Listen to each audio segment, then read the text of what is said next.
Now, Booth became very, very upset when he heard that Lee had surrendered to General Grant.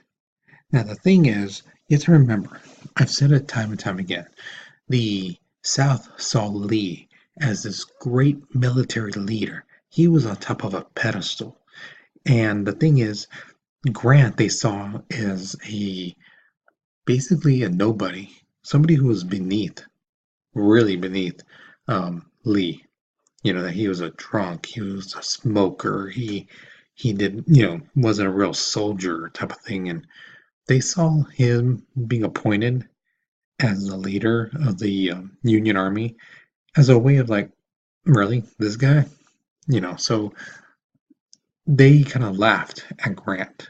But the thing is, once Lee surrendered, it was like a shock, a true shock to them. Now, Lee, once he surrendered, it was basically the end, right?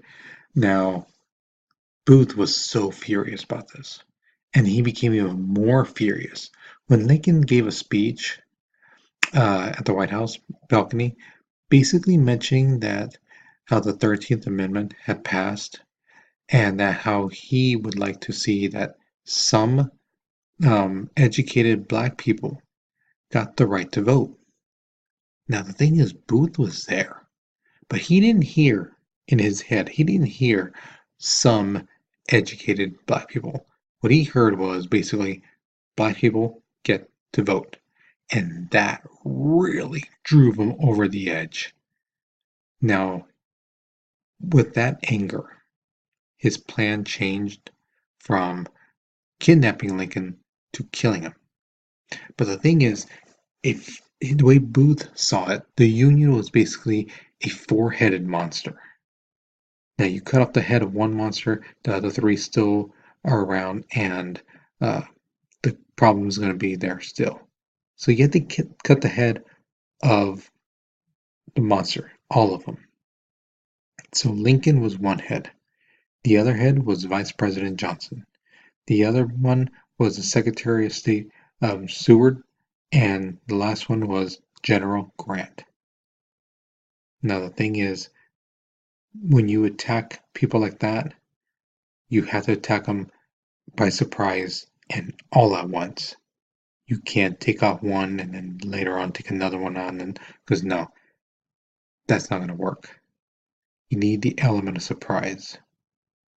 And Booth and his buddies are going to try to find an attempt for that exact moment. Now, April 14th, 1865, early in the morning, General Grant and his wife send a notice to Lincoln saying, Lincoln, we can't go to this play that we said we're going to go with you. Sorry, dude. So the thing was, the play was called Our American Cousin, and it was going to be played at Ford's Theater. Now, Lincoln, along with his wife, they wanted other people to go with them. So they sent out invitations all around to different people. The only ones who responded were Major Rathbone and his fiancée, Clara Harris. They were the only ones who accepted the invitation. Now, Booth and his group, they hear that Lincoln's going to be at Ford Theater. And they basically all assign themselves a job. Now, John Wilkes Booth, he said he'd take out President Lincoln. Lewis Powell and David Harold were going to take out Secretary of State William Stewart. And George Osterott was going to take out Vice President Andrew Johnson.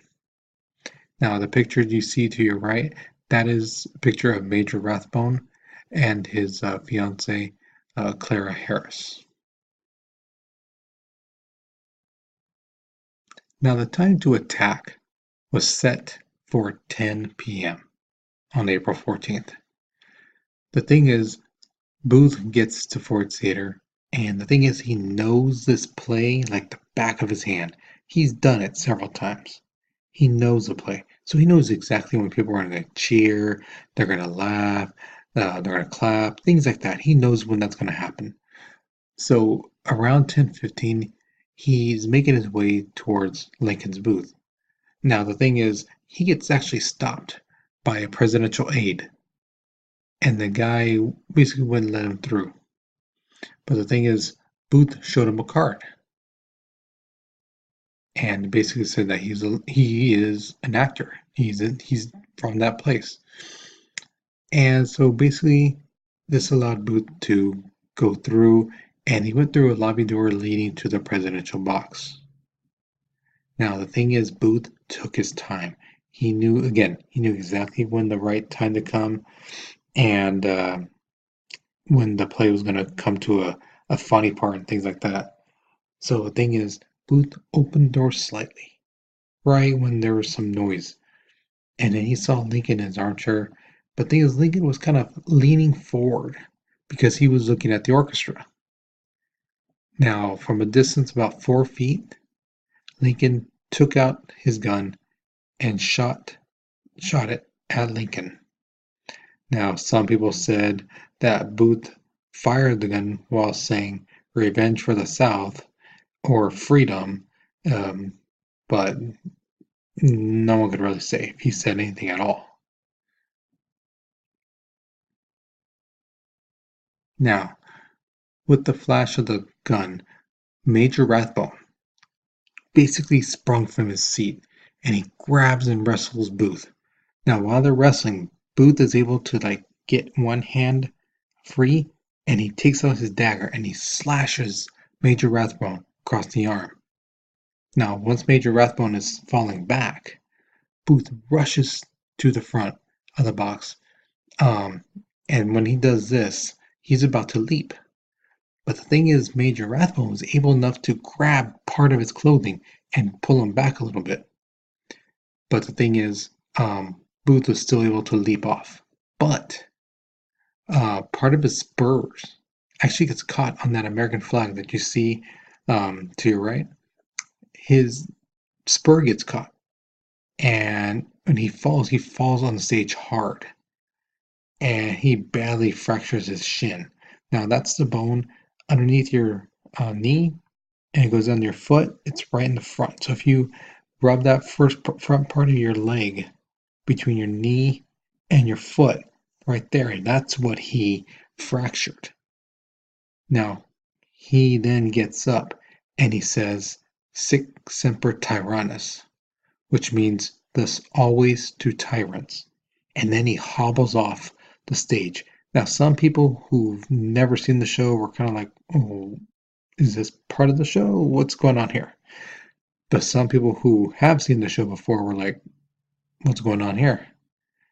Now, Booth rushes out the back door of the theater, mounts a horse that was set up for him, and he takes off, right? And where he goes, we'll get into that in the next video or so. Now again, the crowd was basically confused what happened, but then Mary Todd gave this scream, and people knew. They put two and two together. There's a guy jumping off the balcony, and then Mary Todd is screaming. So there's a doctor named Charles Leal, and he runs up to check on Lincoln. Now, following him, there are basically some soldiers. And once Leal is trying to prevent the blood from flowing out of Lincoln's head, the soldiers grab Lincoln's body and they take him to a boarding house across the street. The thing is, they put him on a bed, but the problem is he's too tall. He's 6'4". The bed is again made for people like 5'10". So they had to put him diagonally. Now the thing is, Lincoln is still alive. He's breathing hard. The bullet is actually lodged behind his right eye and basically pressing against his eye and his brain. Okay, but he's also still bleeding. Now a surgeon comes and he basically looks and sees if he can take the bullet out, maybe patch him up somehow, but he comes out and says he can't be saved and he's going to die.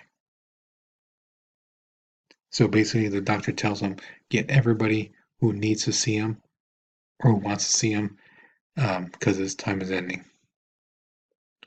Now Lincoln doesn't die outright. He doesn't just die a couple hours later. He lasts for a good 8 hours. And he's pronounced dead at 7:22 in the morning on April 15th, 1865. And he was only 56 years old. Now, his Secretary of War, Edwin Stanton, famously says he now belongs to the ages. Some people believe he said to the angels, whichever you believe, it's probably right. But the fact of the matter is, Abraham Lincoln is dead.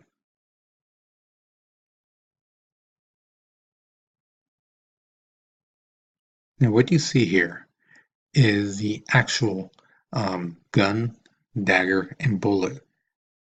Okay, now that gun, that's the actual single shot Derringer. It's a 41 caliber bullet. Um, the dagger you see right there to your far right, that's the one that slashed Major Rathbone, and that bullet is the one that was taken out of Abraham Lincoln.